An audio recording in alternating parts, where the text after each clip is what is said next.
ओम नमः शिवाय। दोस्तों, आपका हमारे चैनल पर स्वागत है। आज के इस कार्यक्रम में हम आपको जानकारी देने वाले हैं कर्क राशि वालों के लिए मार्च, अप्रैल और मई का महीना कैसा रहने वाला है। आने वाले 90 दिनों में आपके जीवन में किस प्रकार के परिवर्तन होने जा रहे हैं। जो पिछले लगातार 2.5 वर्षों से आप परेशान चल रहे थे, क्या आपकी परेशानियों का अब अंत होगा, तो वह कब से होगा। और साथ ही 29 मार्च 2025 के बाद आपके जीवन से शनि की ढैया की समाप्ति हो रही है। तो शनि की ढैया के समाप्त होने के बाद कैसा रहेगा आपका व्यापार, नौकरी, आर्थिक स्थिति, संतान, प्रेम संबंध, वैवाहिक जीवन, विदेश और धन की स्थिति किस प्रकार की रहने वाली है, विस्तार से इस वीडियो में हम चर्चा करेंगे। कर्क राशि वालों, यदि आपके पास समय न हो तो आप अभी इस वीडियो को स्किप कर दें और जब समय हो तभी देखिए, क्योंकि यह वीडियो आपके लिए बहुत ही महत्वपूर्ण है। बिना कुंडली दिखाए भी आप आने वाले 3 महीनों की आप प्लानिंग कर सकते हैं कि कौन सी चीज़ें आपको कहाँ और कब करनी है। तो पहले पार्ट में हम जानेंगे कि ग्रह गोचरी स्थितियां कितना आपको सपोर्ट कर रही हैं। वीडियो के दूसरे पार्ट में हम जानेंगे कि इन ग्रहों का क्या इम्पैक्ट आपके जीवन में होगा।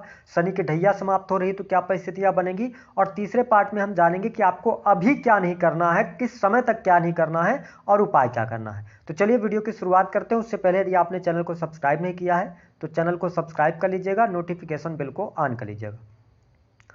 देखिए, जब 1 मार्च 2025 की शुरुआत हो रही तो आपके लिए ग्रह गोचरी स्थितियां कुछ इस प्रकार की बनी हैं।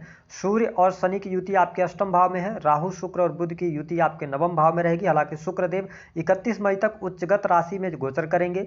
देवगुरु बृहस्पति की जब हम बात करते हैं तो बृहस्पति आपके 11th हाउस से गोचर करेंगे। 15 मई के बाद बृहस्पति आपके 12th हाउस में गोचर कर जाएंगे। वही मंगल की स्थिति आपके लिए 2 अप्रैल तक यथावत 12th हाउस में रहेगी। मांगलिक पत्रिका का भी निर्माण होगा, लेकिन 2 अप्रैल के बाद मंगल आपके राशि में आएंगे और नीच के हो जाएंगे। ठीक है, तो इन ग्रह गोचरी स्थितियों के आधार पर आइए सबसे पहले जानते हैं कि स्वास्थ्य के लिहाज से आपके लिए आने वाला समय कैसा रहेगा, मार्च, अप्रैल और मई का महीना। देखिए, पहली बात तो ये देखें कि कर्क राशि वालों, वर्तमान समय में आप शनि की ढैया के प्रभाव में हैं।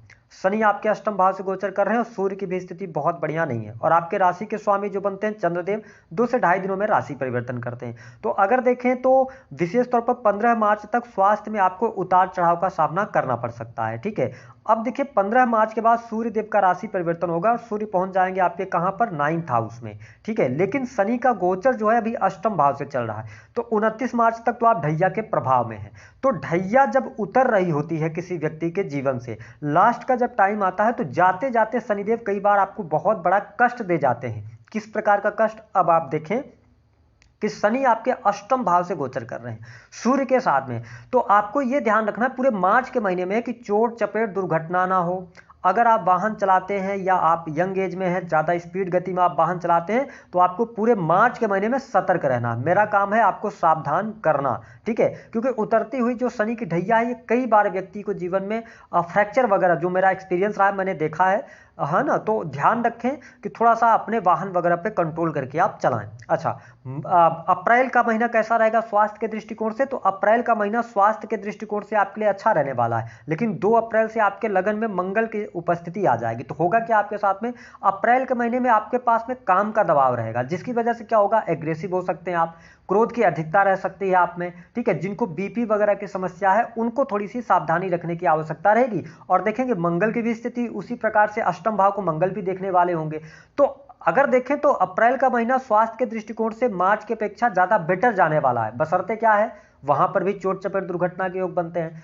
मई के महीने की जब हम बात करते हैं तो देवगुरु बृहस्पति 15 मई के बाद ट्रांजिट कर जाएंगे। तो कुल मिलाकर अगर हम देखते हैं तो आने वाले 3 महीने में मार्च और विशेष तौर पर 15 मई तक का समय स्वास्थ्य के दृष्टिकोण से थोड़ा सा सतर्क रहकर चलने की आवश्यकता है। कोई बहुत बड़े जल्दबाजी में आपको कार्य नहीं करना है, सड़क पार करते समय सावधानी रखनी है। 15 मई के बाद आपकी हेल्थ इंप्रूव होगी और स्वास्थ्य आपका बहुत अच्छा हो जाएगा। उसके बाद फिर स्वास्थ्य लगातार आपका अच्छा होता चला जाएगा। बात कर लेते हैं कि आपका दाम्पत्य जीवन कैसा रहने वाला है। देखिए, कर्क राशि वालों, जब हम दाम्पत्य जीवन की बात करते हैं तो आपके सप्तम भाव के स्वामी जो बनते हैं वो शनि बनते हैं। शनि अष्टम भाव से गोचर कर रहे हैं 29 मार्च तक। ठीक है, तो यहां पर थोड़ा सा विकट परिस्थिति है जीवन साथी के स्वास्थ्य को लेकर। साथ ही 15 मार्च तक सूर्य भी साथ में है, तो थोड़ा सा ईगो प्रॉब्लम हो सकती है। मंगल भी उच्च राशि से देख रहे हैं और देवगुरु बृहस्पति भी देख रहे हैं। तो हम ये कह सकते हैं कि मार्च का महीना उठा पटक वाला रहेगा, लेकिन अप्रैल 2025 से लेकर लास्ट मई तक का जो समय रहेगा यह आपके लिए बहुत बढ़िया रहेगा। ठीक है, वैवाहिक जीवन के लिए भी अच्छा रहेगा। जो दिक्कतें परेशानियां वैवाहिक जीवन में चल रही थी, किसी कारण बस अलगाव जैसी भी स्थितियां बन गई थी, तो आपके लिए अप्रैल से बढ़िया समय शुरू हो जाएगा, जहां से आपका वैवाहिक जीवन अच्छा होगा, गिले शिकवे दूर होंगे, पति पत्नी के बीच में प्रेम और सौहार्द भी बढ़ेगा।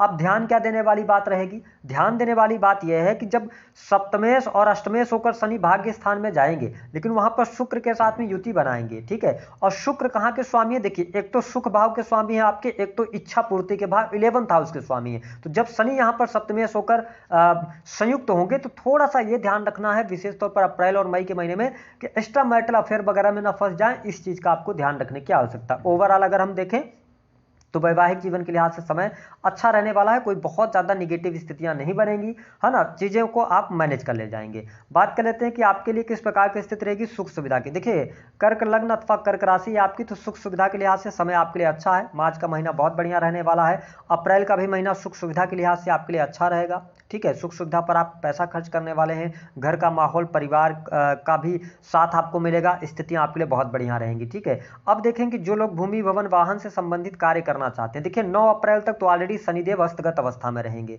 ठीक है। तो कहा जाता है कि जब शनि जैसा प्लेनेट अस्तगत हो तो अच्छे कार्य नहीं करना चाहिए, शुभ कार्य बहुत ज्यादा नहीं करना चाहिए, विशेष तौर पर निर्माण के कार्य। दूसरी बात क्या है कि शुक्र राहु के साथ में है, ठीक है। और जब शुक्र जैसा प्लेनेट जो कि आपकी इच्छा पूर्ति के भाव के स्वामी है, तो राहु जिस भाव में बैठेगा, जिस ग्रह के साथ बैठेगा, तो वो उसकी वृद्धि करता है, बहुत ज्यादा फैलाव कर देता है। और साथ ही क्या होता है, व्यक्ति प्राप्ति की ओर भागता है, ठीक है। तो ये ध्यान देना है, अपने इच्छाओं पर अंकुश आपको लगाकर रखना है। अगर आप कोई प्रॉपर्टी से जुड़ा हुआ, कोई सुख साधन से जुड़ा हुआ कोई भी कार्य करना चाहते हैं, तो आपकी अभी ढैया समाप्त हो रही है 29 मार्च से। अप्रैल के महीनों को निकाल दीजिए, 15 मई के बाद आपके सुख सुविधा के लिए समय अच्छा है। कोई जगह, प्रॉपर्टी, कहीं पर निवेश करना हो, प्रॉपर्टी में घर के कंस्ट्रक्शन का काम कराना हो, तो सारी चीजें आपके लिए 15 मई के बाद अच्छी होंगी। कोई प्रॉपर्टी का विवाद है तो उसमें भी शुभता आपको मिलेगी, लेकिन उसके पहले जल्दबाजी में आप कार्य नहीं कीजिएगा।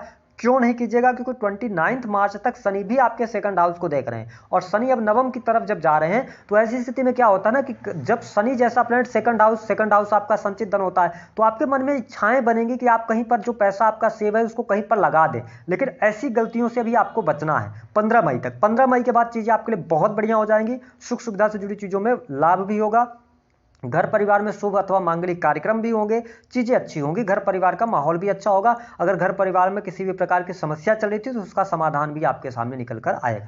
जब हम बात करते हैं कि आपके लिए बिजनेस व्यापार की क्या स्थिति रहेगी, देखिए जो लोग ऑयल इंडस्ट्री से जुड़े हैं, चमड़ा उद्योग से जुड़े हैं, प्रोडक्टिविटी का काम करते हैं, या किसी भी प्रकार के डाटा एनालिसिस का कार्य करते हैं, तो कुल मिलाकर ठीक रहेगा। आईटी सेक्टर से जुड़े जातकों के लिए भी समय अच्छा रहने वाला है मार्च का महीना। अप्रैल के महीने की जब हम बात करते हैं तो अप्रैल का भी महीना अच्छी स्थितियों के साथ में रहेगा। विशेष तौर पर यदि देखा जाए तो 15 अप्रैल से 15 मई, अगर आप प्राइवेट सेक्टर के अंदर भी काम कर रहे हैं तो यहां पर प्रमोशन मिलने का योग बनेगा, नई नौकरी की संभावनाएं बनेंगी, साथ ही आपके सैलरी में वृद्धि होगी। 15 अप्रैल से 15 मई का टाइम रहेगा प्रमोशन की। अगर आप बात करना चाहते हैं तो 15 अप्रैल के बाद आप बात कर सकते हैं। जो लोग सरकारी क्षेत्र से जुड़े हुए हैं तो सरकारी क्षेत्र से भी आपको लाभ प्राप्त होता नजर आएगा। अब आप देखें कि 2 अप्रैल के बाद तो 10वें भाव के स्वामी होकर मंगल लगन में आएंगे, तो कहीं ना कहीं से अप्रैल से आप अपने करियर के प्रति बहुत ज्यादा सचेत रहेंगे, आपकी बहुत ज्यादा एनर्जी लगेगी, मान सम्मान में आपकी वृद्धि होगी। तो चीजें अप्रैल से धीरे धीरे करके आपके लिए सेटल होना शुरू होंगी, और शनिदेव की दृष्टि का भी प्रभाव 10वें भाव से हट जाएगा। तो ऐसी स्थिति में आपके लिए अप्रैल के महीने से बहुत ही शानदार समय कैरियर वाइज शुरू हो रहा है, चाहे आप नौकरी कर रहे हो, चाहे आप बिजनेस व्यापार कर रहे हो, ठीक है। बिजनेस व्यापार से भी आपको लाभ मिलना शुरू हो जाएगा, और बिजनेस व्यापार में भाग्य का भी सहयोग मिलेगा, भाग्य वृद्धि के संकेत यहां पर दिखाई देते हैं। तो स्थितियां आपके लिए अप्रैल से बहुत स्मूथ हो जाएंगी, जीवन पटरी पे आने लगेगा। जो आपने पिछले 2.5 वर्षों में खोया है उन सबको पाने का अवसर आपको प्राप्त होगा। इसके बाद अगर हम बात करते हैं कि देखिए प्रेम संबंध के मामलों के लिहाज से अगर देखा जाए तो मार्च का महीना बहुत अच्छा नहीं रहेगा कर्क राशि वालों। आपको प्रेम संबंधों में थोड़ा सहूलियत बनाकर रखनी होगी, क्योंकि पंचमेश आपके 12th हाउस में गोचर करेंगे। लेकिन हाँ, देवगुरु बृहस्पति दृष्टि डालेंगे 15 मई तक। तो अगर आप अपने एग्रेशन पर और किसी भी प्रकार की अगर आप मिसअंडरस्टैंडिंग से बच जाते हैं तो कोई बहुत ज्यादा नेगेटिव स्थिति आपके लिए प्रेम संबंधों के लिए नहीं रहेगी। अगर आप अविवाहित हैं तो क्या आपके लिए विवाह का योग बन रहा है? बिल्कुल, मार्च और विशेष तौर पर मई तक आपके लिए विवाह के योग बन रहे हैं। क्या आपके लिए प्रेम विवाह का भी योग बन रहा है? बिल्कुल, प्रेम विवाह का योग बन रहा है। अगर आप चाहें तो आप प्रेम विवाह की तरफ भी आगे बढ़ सकते हैं, आपको लाभ मिल जाएगा। तो कुल मिलाकर ठीक स्थितियां दिखाई दे रही हैं। 15 मई तक आप प्रेम विवाह, प्रेम में सफलता, सारी चीजें आपको प्राप्त होंगी। नए प्रेम संबंध भी स्थापित हो सकते हैं, क्योंकि शुक्र राहु की युति नवम भाव में शुक्र उच्चगत राशि से गोचर कर रहे हैं, तो अच्छा है। सिर्फ मिसअंडरस्टैंडिंग से बचिएगा और ज़्यादा भावुक होने से बचिएगा। भावुकता कहीं ना कहीं से आपके प्रेम संबंधों में दिक्कत ला सकती है। बात कर लेते हैं कि आपके लिए कर्ज की स्थिति बहुत ज़्यादा बनी हुई है, तो देखिए कर्ज से बाहर निकलने का आपको अवसर जो मिलेगा, अभी थोड़ा वेट करना पड़ेगा। 15 मई के बाद चीज़ें बेहतर होंगी। शत्रु संबंधित समस्याएं आपकी समाप्त होंगी 15 मई के बाद।